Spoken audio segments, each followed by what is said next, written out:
Mr. Brender, what would be the biggest surprise for 2015 for the US? Well, the first thing you have to keep in mind is that I think the best surprise we already had, so it's behind us, it's the fact that the price of oil has been falling. And I believe that this fall in the price of oil, especially for the US consumer, is something very positive, so it's going to play out in the coming months right now, so that's a big positive. And then we had another good surprise for the US that we shouldn't forget, is that the pace at which the unemployment rate has been falling has been very fast, much faster than many expected, which means that there is much less slack now in the labor market than 3 years ago. And those two things, I believe, are very good surprises, but unfortunately they are behind us. And if you look forward, I think that the growth rate of the US economy for next year is fairly foreseeable. You know, we see it being somewhere around 3%. And it's difficult to see what could make it look much better.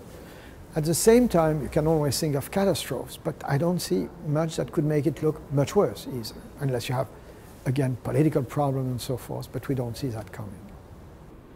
And the emerging markets?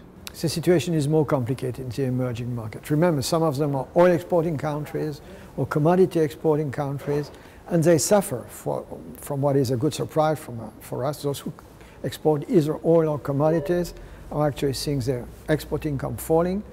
If you think of China, what would be a really good surprise is that they show that they have learned how to manage their economy, how domestic demand can be better controlled, how credit distribution can be better controlled, which would avoid the kind of stop and goes we've seen. Right now they try to stimulate again, you know, through monetary policy. They curbed growth a few months ago.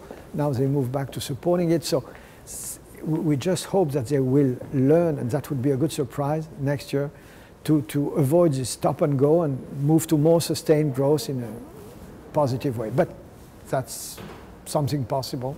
It would be a good surprise. And what are your growth expectations for the Eurozone?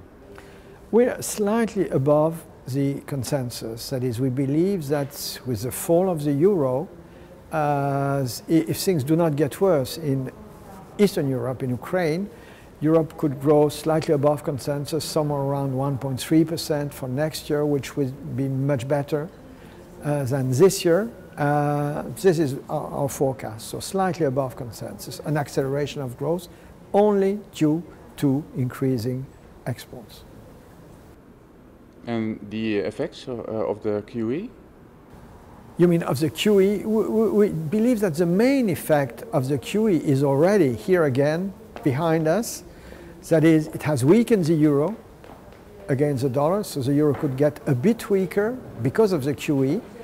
And it has brought down, the announcement of the QEs has also brought down all the yield curves of all European countries. Think of the spreads that have been shrinking, the level of German bonds and so on. Everything has been pushed down by the announcement of a QE.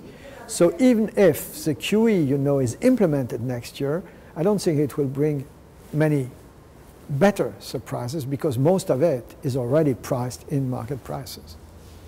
Is the revival of the US dollar the critical success factor for the world economy? Well, it is a sign that the economy, the American economy, is successful.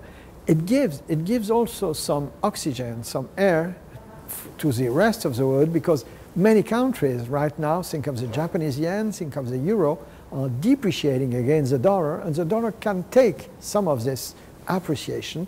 So it's much more the sign that the US economy has regained a lot of strength than a sign of revival of the global economy, because the other ones need to depreciate, so it means that they are not that strong yet.